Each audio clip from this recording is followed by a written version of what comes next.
Hello, good afternoon. I'm Director Vines. I'd like to welcome you to the first Sports Pavilion meeting of the 2021-22 season. I'd like to ask if you wouldn't mind, if you could please silence your cell phones so they don't disturb anybody during the meeting. And then I'd like to, first off, inform the committee members if you're not familiar with your microphone usage. You can either push, first off, you have to push the button in front of you, the green light will come on for you to speak, and then make sure you turn it off when you're done. But you'll have to either lean into it or pull it towards you. And then just really important, make sure you turn it off when you're done speaking. And then I'm going to go ahead and introduce the committee members. Some of them are returning and some of them are new. So we have Fran Fecco, who's returning, and we have Nancy Hughes, she's new. Tracy Anderson is new. Jim Nesbitt is new. Joe Hoyer is returning. I think maybe third year, Joe? Yes. Third year. Mm-hmm. And then we have Barry Hardesty. I think everybody probably knows Barry, who's he's in control of the Sports Pavilion, the bowling alley. And then his right-hand person, Corrine Blequin. Good. And with that being done, I think that's it. We have a definite quorum here, so we will go into approval of the minutes from April 12th, 2020. And what I want to say is I realize being some of the members of the committee were not members from back on the last committee. If any of the past members have any corrections or changes to the minutes, then if we have a consensus to go ahead and approve the minutes. Okay. No objections. Minutes approved. And we've already done. So Tracy Anderson has volunteered to be our committee secretary. If nobody has any objections, we will, absolutely. I expect a beer or two from Lizard Acres, though.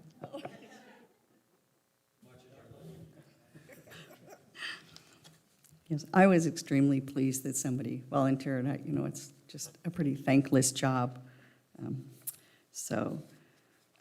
With that in mind, we have the committee roster you should all have in front of you that Karen has put together.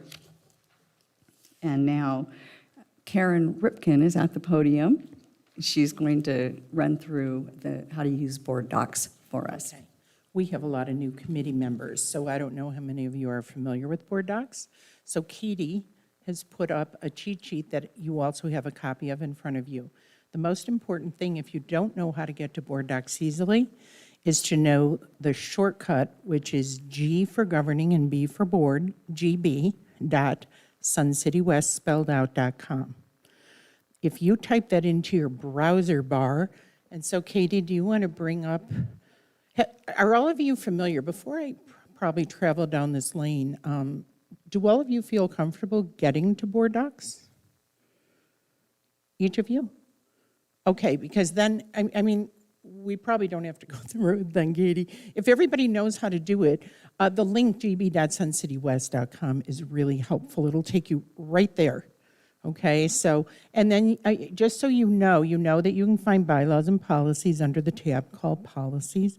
There are a number of things on BoardDocs that you can do. If you ever have questions, just call me, and I'll help you locate different items. You know how to get to meetings, and you also know how to open attachments. Is that correct?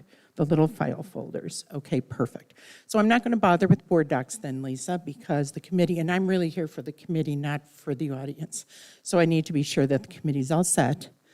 And then the last thing I wanted to ask you all is, do you know how to go to YouTube easily to watch all of the board meetings and committee meetings? Are each of you aware? Katie has brought up the website, and I don't know if you know this shortcut. If you look See the little red box below the nighttime pool picture that Katie is, so you can see where she is? If you double click on that, that is a YouTube shortcut. And that'll take you to a page with a daytime pool. You go to videos, is how I do it. We all have different ways. I go to videos and click on that, and you see all of our meetings. There's the governing board workshop from last Friday. It's the very first box. And if you follow along the rows and go down, they're in backwards chronological order. So we have all of our meetings posted up there. That's the archive. So you can look up any meeting and listen to any meeting to your heart's content, okay? And I wanted everyone to understand that that is a very easy way to go to YouTube. I still get a lot of questions about how to get to YouTube and how to watch the meetings. Now there's one other thing, Katie, sorry, I'm gonna make you bring it back up. The website, go to the YouTube and pull up that governing board meeting from Friday. So again, she's just clicking on the meeting and up comes this, there's the gang. Now go down, I wanna show them Martin developed this lovely little thing under see more, or show more. If you expand that, do you see all the parts of the meeting right there? You don't have to like hunt around in the red bar underneath the video. You can simply pick the part of any meeting and it goes by the agenda. So today's agenda, when you look at your own meeting, you'll be able to move around by agenda item quite easily. Does that make sense? I don't know if you all knew that, but I wanted to share that with you. Okay? All right. So that's about, unless you have questions, I'm not going to spend any more of your time on this. Anybody in the audience have a question by any chance that I might be able to answer? No? Then the last thing that I want to talk about is the next agenda item, and that's on committee consensus and recommendations, because there's a lot of confusion every year as to the word vote is really not used with committees. Committees do not vote.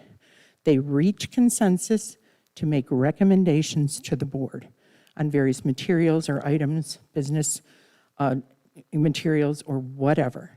The committee reaches consensus to recommend to the board, okay?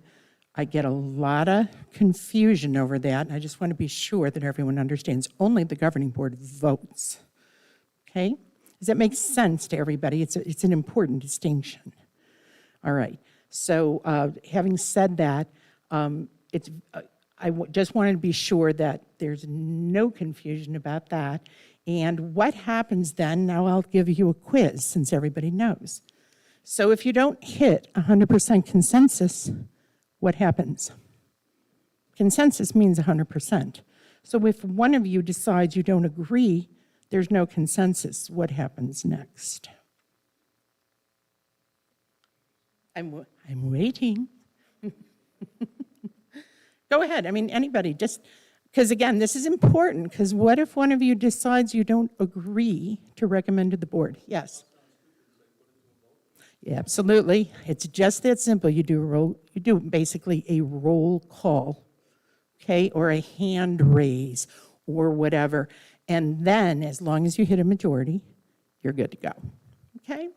All right, so that's my spiel on consensus and recommendations. Any questions? Any questions from the audience? All right, thank you. Great. Thank you, Karen. Yep. Appreciate it. So next up, we have Barry. Already, Barry. He's going to give the report for the Sports Pavilion. Okay, I'm going to review July and August of 21 versus July and August of 20. Now, I've combined a couple of the categories due to our new reporting system. So we'll go over that real quickly. I'll take questions when done. Bowling lineage, we were up 17,000 lines, almost 18,000. League bowling, we were up $36,000. Resident open bowling, we were up $7,300. Non-resident, we were up $1,550. Total bowling revenue, we were up $46,051. We revenue, we were up $1,027. Food and beverage, we were up $28,871. Now that's mainly due to the Lizard Acres Pub. We did a revenue of $24,468 for 2 months. So we started off pretty well with that. In total beer and wine sales, we were up $10,547. Grand total bowling revenue, we were up $88,113. So even though we're not comparing it to a normal year with COVID, we still did pretty well. So what I did, I went back to 2019, where we're comparing apples to apples for the 2 months in question. And our league revenue, we were up $27,000. Our open revenue was up $7,700. Total bowling revenue was up $25,803. We was up $754. Total food and beverage was up $24,136. And our grand total revenue, we were up $60,913. And games bowled, we were up 9,900 lines above 2019. So 2021 is definitely going in the right direction. We just hope we can keep going that way. So, any questions on that? No, what we'll do is we'll take questions from the committee, and then we'll take questions from the members.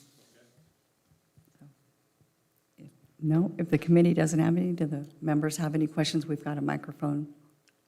If not, thanks, Barry. You're welcome. I like that. So Pete, it looks like you're up next. Pete Finelli, our CFO.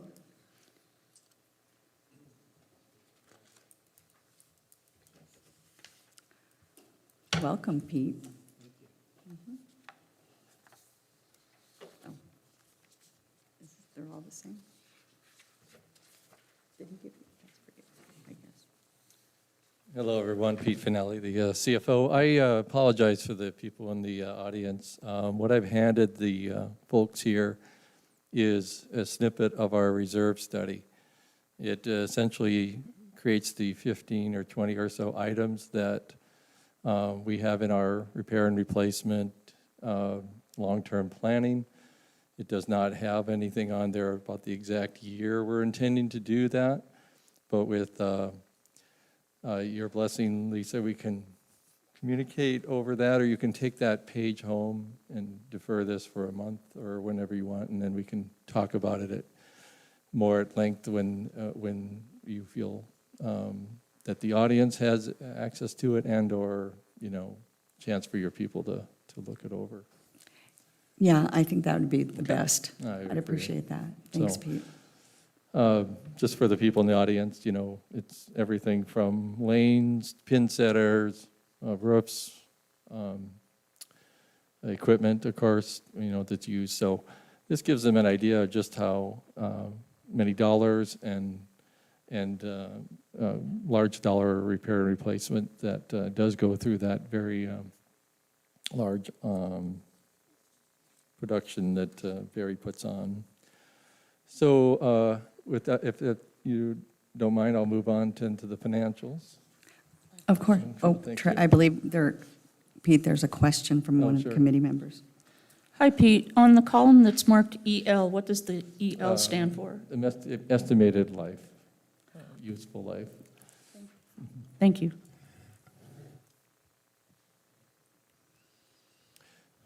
Katie, I believe the financials hopefully were attached. Thank you. So I think we all know, and Barry actually started to show that, the impact of COVID had a substantial impact across the entire association, but very pronounced in the bowling league and the other items within the pavilion. But up at the very top, and I'm only going to reference the year-to-date, just for, keeping this moving. Bowling, of course, off $207,000 in the ancillary revenues that you expect, i.e. Rentals and shoe rentals, locker rentals, things like that. And of course, food and beverage, all of those suffered, so that a $249,000 shortfall occurred on our revenue line. Almost all the expenses moving into the middle portion, almost every one of them was offset in accordance with less usage. Repairs, of course, utilities, equipment. I think Barry did a very good job of addressing what he could. And so 56,000 of that revenue shortfall was offset. So the operating margin did have a 193,000 shortfall, but that was what occurred in other categories of the association, and it was almost to be expected with that large revenue drop. I wasn't going to bring up June, but I would highlight that once you started to see people return in the era of, let's say, March, maybe April forward, I'll let Barry clarify when traffic started to reemerge. But you can kind of see that while I don't have July and August because we haven't finalized our fiscal year yet with the board, and once that's done, then we permit the income statements to start rolling out. But you're going to start seeing those positive variances that started to emerge in June and is continuing into July and August. So while I've portrayed a rather dark history of bowling, which is a big portion of our association revenues and expenses, it's on track to be much better picture for starting for 21-22 fiscal year. So with that, that's really all I had to say. Any questions about that? No questions from the committee? Membership?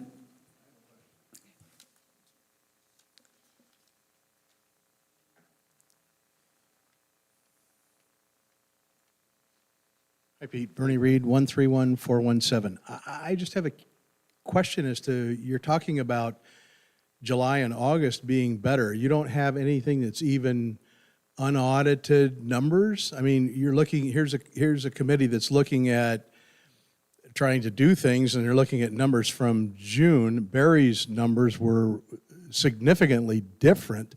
So how is anybody supposed to make a decision with numbers that are not reflective of what's going on?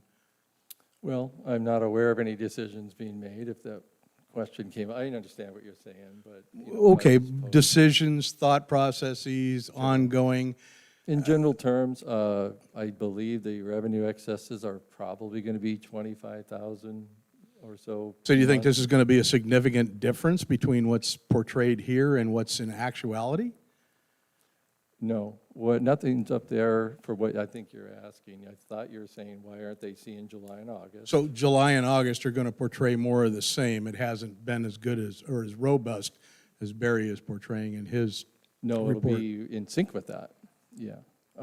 We actually are seeing positive revenue. That's what I'm really saying is Okay. up to June, 44,000 against 35,000 was a first time of positive variance was starting to percolate with his reemergence. What I'm saying is July and August isn't published yet, but we do have the revenue figures, and I do know them. While I'm not portraying them in a written format today, they're in sync with what Barry said and will be very solid. When would you expect those numbers to be? 20 to 25,000 No, excess I in mean, revenue for each when would month. you expect those reports to be? Next committee, yeah. Okay. I think you meet every other, or is it every month? I can't remember. Thank you. I'll be glad, I'm not hiding anything. I'm Sorry, just, October 13th is our next meeting. That's what I thought, Mhm. so, yeah.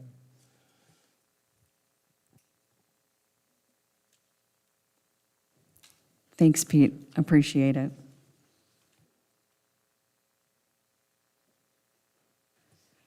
Any other members with questions? No? Okay.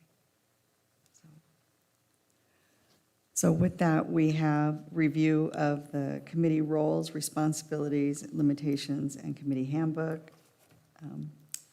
And I think you guys, everything was, especially the past members, have been doing this, and then Nancy, I know you've been reviewing things, and did you have any questions as far as what your responsibilities were, or? No? Tracy? No? Let's go with the flow. Okay. Then with that, we're going to roll into, I'm sure, which is what everybody's waiting for, is the Lizard Acres discussion.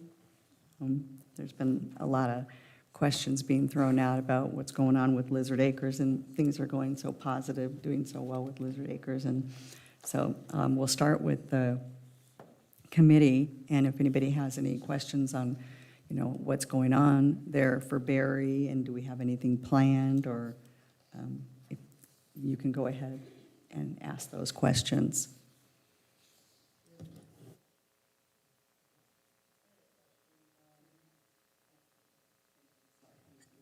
Yep.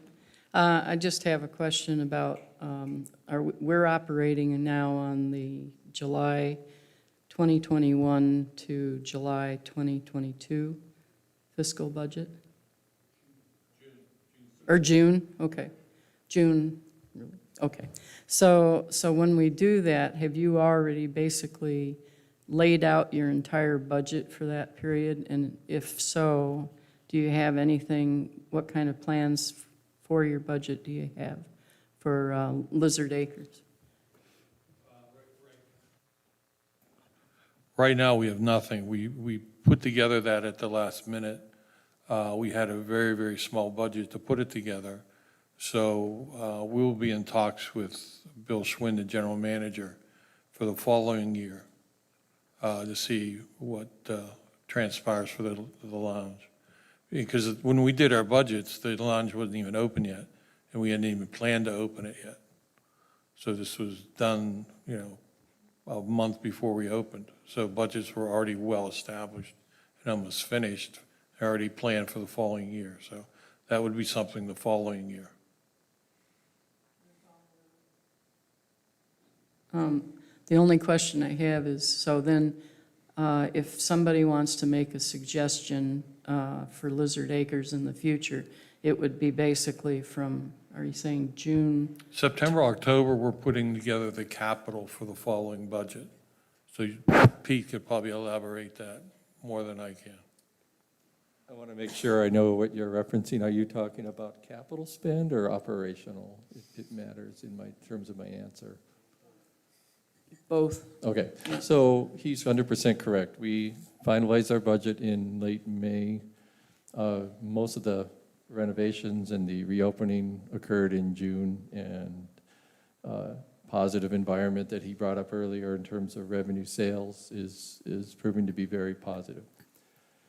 We do have, I encourage you guys to bring forward your operational recommendations and or even your capital, because we have allowances within our capital spend that you're not restricted to nothing can happen until next July 1. You certainly go ahead and make any recommendations you want. So in other words, any recommendations that we do make, we don't know whether we have any money for it or not. Right now, Okay. any discussions that we make, if we want to improve something, even if it's capital or otherwise, we don't know if we have the money for it or if there's any money available right now. There's a long-winded answer to that, but the 5-second version is No. the general manager is given broad authority by the governing board. And in that context, he can even approve anything up to a pretty considerable amount, $49,999. Okay, so in other words, we can Yes, discuss it and make recommendations and that's- not feel like we're getting beat up. absolutely. Thank you. And I'm going to chime in because that was a perfect lead-in for that. But about a week and a half ago, when I ran into Bill Schwinn, he said to me, I ran into him in the rec center offices, and he said, I want you to start working with Casey and Barry on getting some maybe music or some sort of a entertainment or karaoke or something going on over in Lizard Acres. So I'm going to throw that over to Barry and see if you've thought of any of that. Well, I've interviewed about 4 bands already. So we're thinking, the problem is when you hire a band, say if they charge you $500, you have to do $1,000 worth of sales just to pay for the band, let alone make any money or break even. So I'm very cautious of what we're going to do and what we're going to hire due to money. I hate to always complain about money, but, I don't want to take away from the residents and have all these big bands come in and make no money, and who does it benefit? So are we looking at something? Absolutely. And I'm waiting to all the snowbirds get back and see what the crowds are like. Right now, we're doing very well, for the population we have. So I anticipate that to go up, and once we see that going up, then yes, we're going to do some music in there. Thanks, Barry. I was thinking of starting a little bit smaller, so I don't know what size bands you were looking at, but I was thinking like if we did, karaoke, started small that way, and maybe just a one-person. Well, I met with the Entertainer. karaoke people actually this morning, believe it or not, so they're definitely interested in doing a night there, so we'll do that. And we have a couple smaller bands that are willing to play for less, but it's in the plans. Okay. And then Ron Ryman, who is one of our member who is absent, right? He couldn't make this meeting, but he had sent me a couple of things, and one of them was he was questioning a trivia night, which is one of the things Bill Schwinn threw out at me. When I try not to go into the rec center very often because you get cornered in the hall and stuff, but this was one of them too, and I thought, oh, well, that's kind of, and I guess that was something Casey was already looking into, and I didn't know if she'd talked to you about that. So, Sue Fitzsimons sent me something on, again, I don't know if she talked to you about this already, was something about the wines, different wines, and so she asked me to mention that and see what we're doing. So People, I'm just the messenger. No, that's fine. We've looked into different wines, we've tried different wines. The problem is people only want to pay a certain amount of money. And so when I bring in better wines, I have to charge more money. And it goes over like a lead balloon. So we have a medium base we try, to keep it at that medium bottle price. And so far, we've done pretty well with wine. Because we're pouring wine now, we have the pre-pours already, but we are pouring wine too. We're doing mimosas, so we have champagne on stock now. So we are expanding as the needs are there. Our next step, if we had the space, and we're still looking at it, is now you can buy wine-based tequila and vodka and whiskey that would legally we're allowed to sell, because it's not actually liquor, it's wine-based liquor. So we're looking into maybe that'll be our next step where we can do Bloody Marys and, stuff like that, so. Very nice. Any more questions? Yeah. I know there was an issue with the electrical Yes. in Lizard Acres, and the nachos got moved. Has the electrical been taken care of so the nachos can be out and more visible? No, the electrical was improved, but we have to keep it in the cupboard. That's the only place we had additional electric. We couldn't put it out on front because we put a new cooler out there, and that used more electricity, more wattage. So the nachos are there, we have flyers on the bars and the tables, but we have to keep it behind the cupboard due to electricity.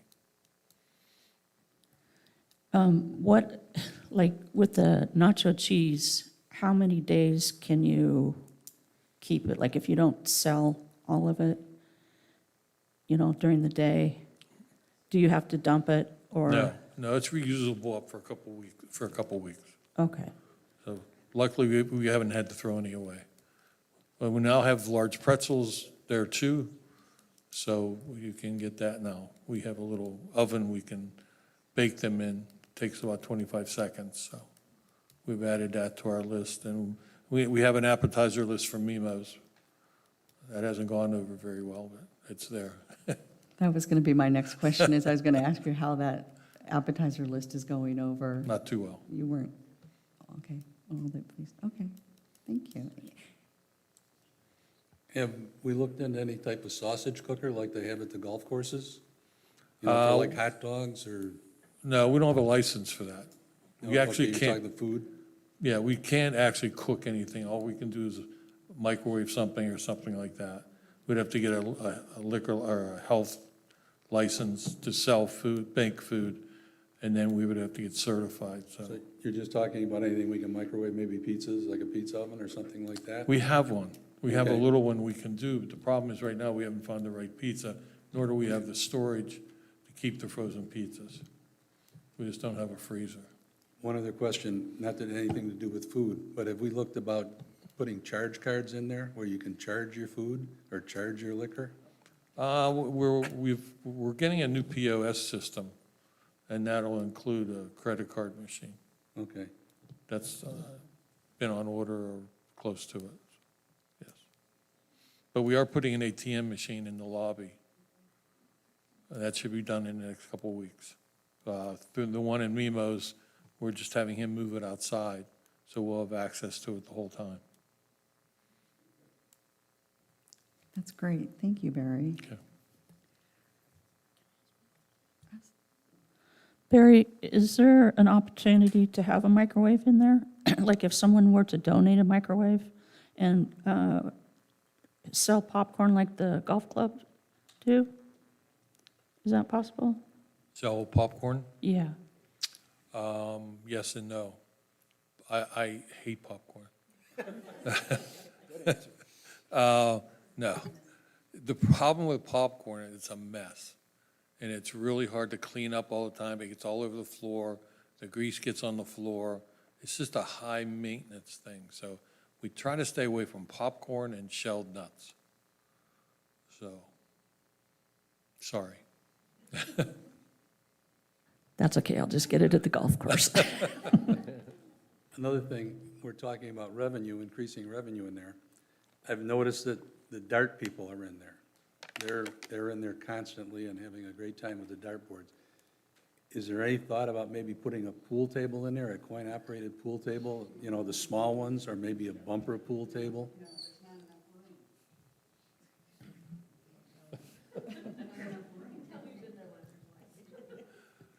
She's right.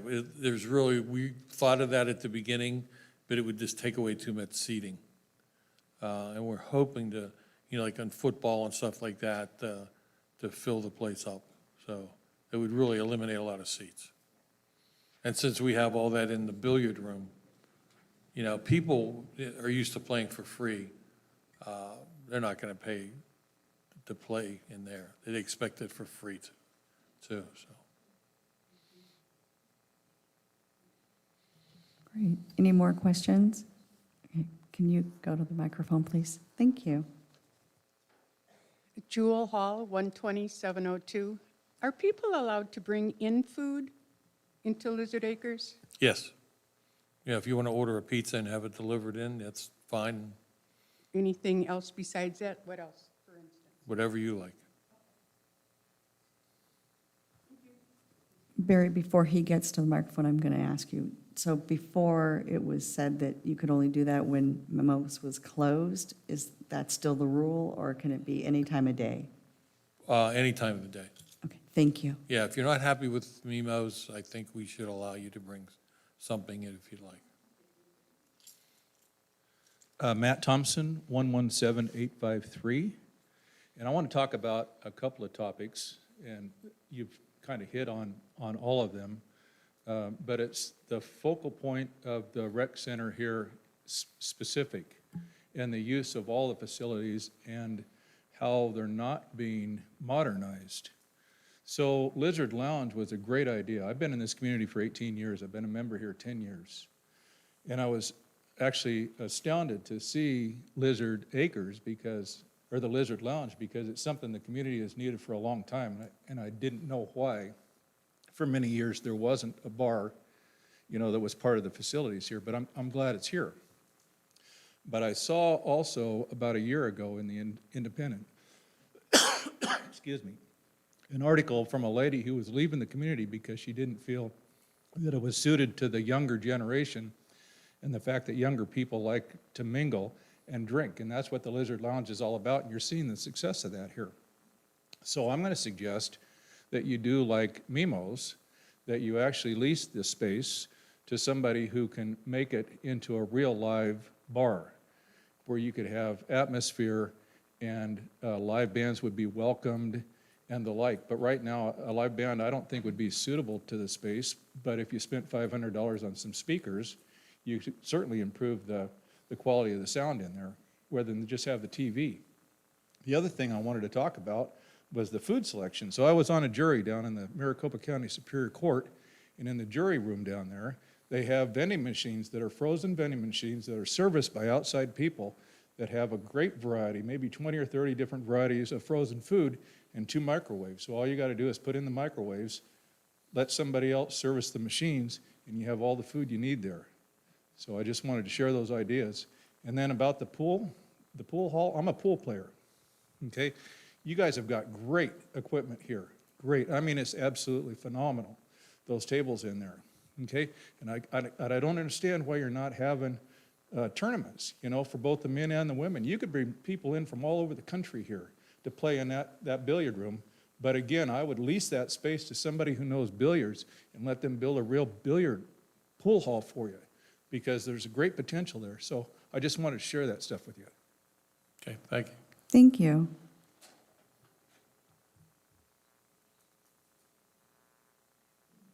Shelley Giles, number 20182. My group or friends have been going to Lizard Acres for quite a while, and we've seen the changes and stuff.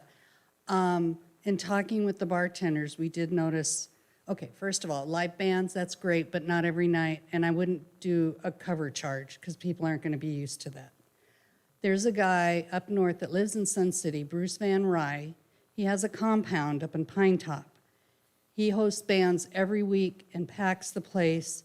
Nobody pays anything, and they don't pay for the bands. He goes around with a hat and collects the money for the bands, and they work for their tips. So that way they have to be real good if they want to get tips.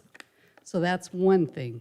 Another thing, talking with the bartenders, that big, long storage area that there's nothing in, they said if they move that out towards by the bar area a little bit, they could fit a cooler in there for the kegs and stuff. They said that's a problem right now. Or I said, ask Mimo's if you could borrow their cooler. But I don't know if that's feasible. But if we cut that storage area in half and move the first part out, then that back half, we could have a band back in there, you know, or a small grouping to sing certain nights. And it wouldn't take out from the seating area or anything else. And you could actually move the high tables over by the wheat screens, and that could be a little dance floor right there. So, I mean, just some word of caution. But we're really happy with the progress that the pub is doing and everything. Thank you. Thanks, Shelley.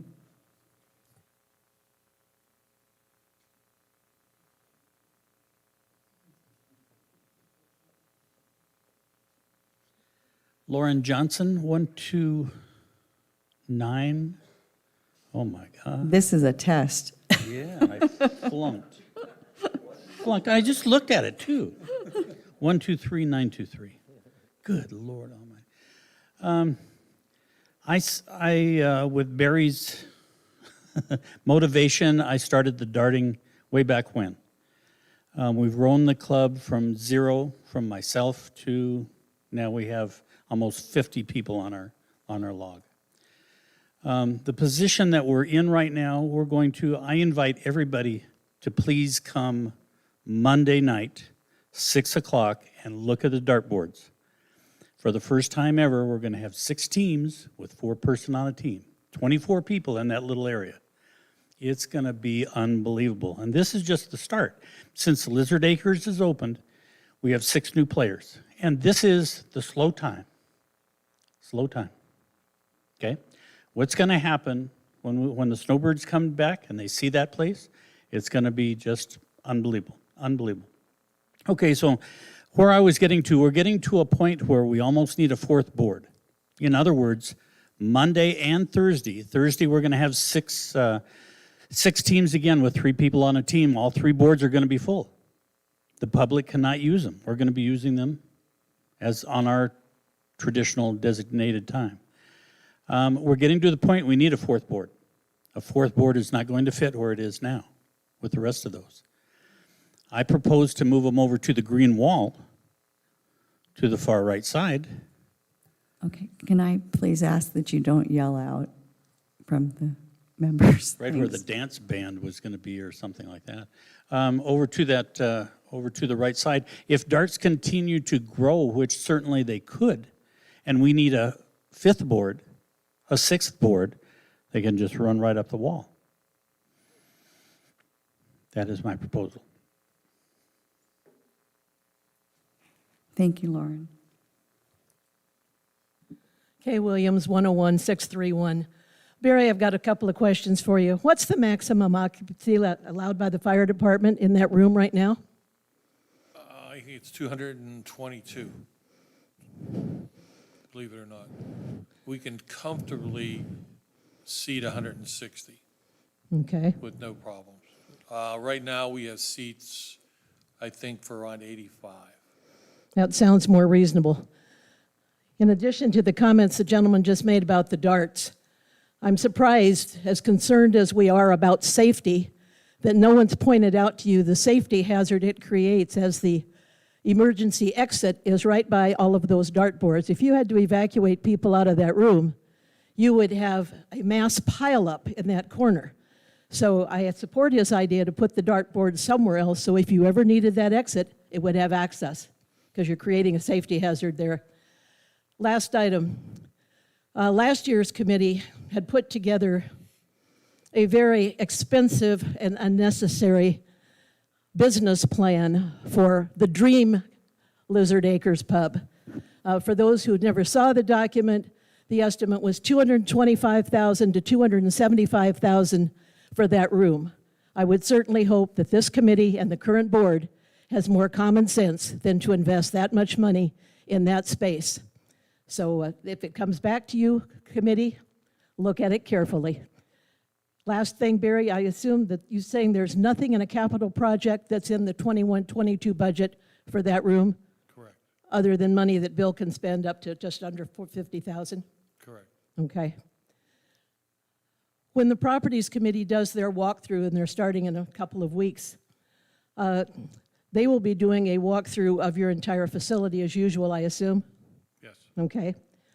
If this committee has not also done a walkthrough of that facility completely, Lisa, I would like to suggest that you set aside a time where they can do that, or do it along with the Properties Committee. But I think with all of the things happening in that area and the interest, I think it would be beneficial to your committee to become more familiar with the whole facility, the behind the scenes, not just the part we see when we walk through. So, thank you. Great, thank you, Kay. Appreciate it. But I just want to clarify, the dartboards aren't covering that emergency exit, No, right? there's They're off to there's the a- side, right? There's a walk space there, Okay. yes. But it's right there. Right, okay. Right. Well, you're right, Jim, they'll be the first ones out. The And first ones out. okay, perfect. Thanks, Kay, I appreciate that information. I just have a question about that. I've been playing darts there since they put the boards down there, and I just have a question. Is that really a fire exit? Because, Yes, okay, and the fire department approves yes. the stuff that is so close to it, like that speaker The system? speaker system is going to be removed eventually, but that speaker system was there when they approved that exit, Okay. yes. Hi, I'm Carol Card, 128-539. You I can have move a the couple mic of down if you questions. need to, Carol. I'm sorry. You can pull the mic down if you need to. I have a couple of questions. I assume Barry would be the one to address this. Since I've lived here, I've heard comments and grumblings many times about some aspects of the bowling leagues. I've looked to finances and I've not found them, so I'm here to ask them myself. What is the percentage of non-residents who are in our bowling leagues? It runs between 24 and 27%. Okay. I'm not sure, how does this fit into our the rationale for how many guests or reciprocity, those kinds of things that allow non-residents to participate. They pay a non-resident fee of $25 to bowl there. In league, they pay additional funds if they open bowl. They pay more than the resident. And right now, that outside play generates probably about $270,000 to our bottom line. But at what cost? Actually, no cost because we're operating there anyway. Maybe not financially, but what I'm hearing is people want to bowl who are not in leagues and can't do that because we have leagues going 7 days a week and all of the lanes are being used for league play. So while non-residents may be paying $25, residents are paying significantly more than that to utilize all of our facilities.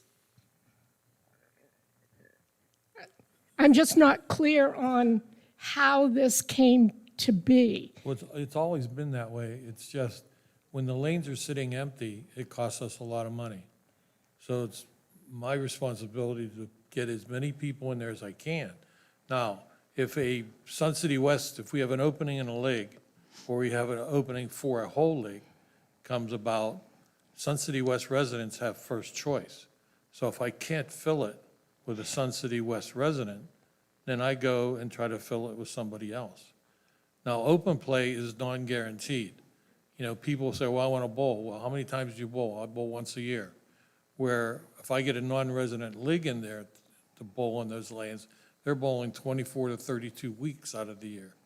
So that's where they generate a lot of money. So if we're not doing that, that means that you're going to have to pick up that cost that we lose. Which is I understand there's a significant financial component to this, but that's contradictory to why many people have moved here to retire and utilize all of these facilities. And I can tell you personally, on 2 occasions, I've gone to bowl with friends and was told on a weekend, you have 1 hour. There's 1 lane open, you have 1 hour, and after that hour, you're going to have to vacate it because league bowling begins. And I just think there has to be some kind of a compromise there. Maybe people from outside the community need to pay a lot more than $25 as compared to what residents pay, just to make it a more even playing field for everyone. That's just, as I heard the comments, I started looking into it, and I couldn't come up with answers, so that's why I'm here. Those are my comments and concerns. Okay, thank you. Thank you, Carol. Do we have any other questions? Committee? How about a response? Yep. Thanks. I am delighted that you all came and respectfully presented your comments, suggestions, and opinions, because that's what we, the community, are here for, to be a liaison between you all and the governing board. And as you can see by the gentleman regarding the darts, I wholeheartedly agree with what he's saying, but I think you can also envision then, okay, if it's really going to get popular, and we're talking about machine 4, 5, and 6, you're going to have some space utilization issues. So that doesn't mean that that's not something that we would consider, and again, we just recommend to the board, we don't decide. But you're starting to see the competing interests. Same thing with live music. I got a whole list for Barry. Half of them have already been discussed. That's a really popular one, and I totally get it. Keep in mind, space for a band on a semi-permanent basis takes up a lot more real estate than you might think, A. B, same thing with the dance floor, be that as it may. And also, because the room was originally constructed to be a indoor shuffleboard room, unless you want to go down that $275,000 path to major improvements, acoustics are always going to be a problem in there. Now, again, if we're talking about karaoke night and everybody's had some adult beverages, maybe that doesn't make any difference. But I can see where there could be problems with bands that would charge us significant money, that it's not going to be perfect, let's put it that way. And I'm only throwing all that out there to say that as long as we all respect each other and try to keep everybody else's ideas in mind, I think this is a good start to the current year's committee. Thank you. Thank you, Joe. Hi. Nancy. I just wanted to say that all the ideas for Lizard Acres they're all great, they're wonderful.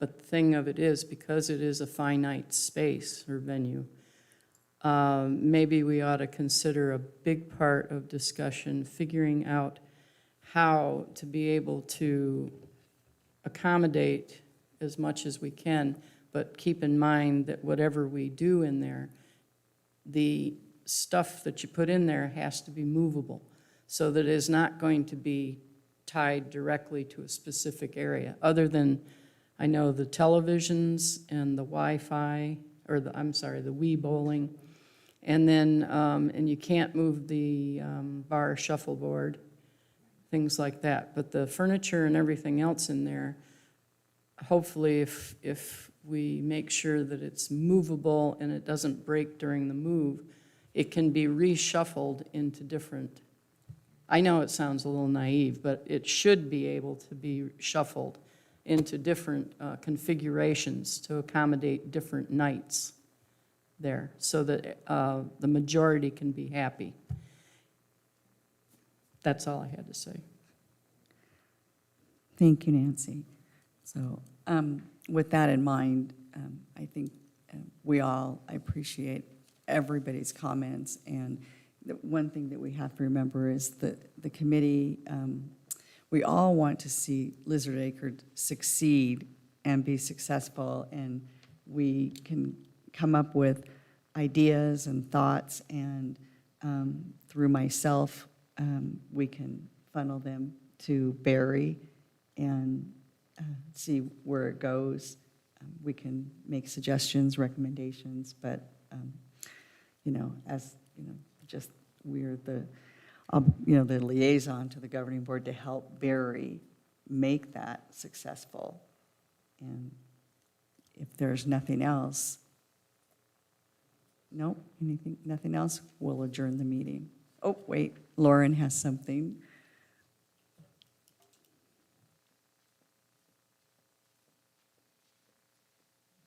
You want me to look at my number again? 123923. She has I it. remembered. Thank you. There was even, there's rumors floating around that place like crazy. There was one about moving the dartboards into the billiard room, taking out 4 tables or something like that. Now, the billiard people already went crazy already with we going in there. But if the dartboards do get relocated out of the pub, you might as well just get rid of the dartboards, for they will go right down the way. A dartboard, you go into any kind of tavern or pub around here now, and you're going to see dartboards. They belong in a pub situation. They worked fine, kind of slowly out there where they were out in the avenue, but putting them in the pub, look what's happened. Okay? Thanks, Lauren. And I think you kind of hit the nail on the head there, the rumors, unless you hear it come out of Barry's mouth, it's probably not going to happen. But I'd like to thank everybody for attending. I appreciate it, and the feedback is greatly appreciated. So our next meeting will be October 13th here in the lecture hall at 1:30, and meeting adjourned.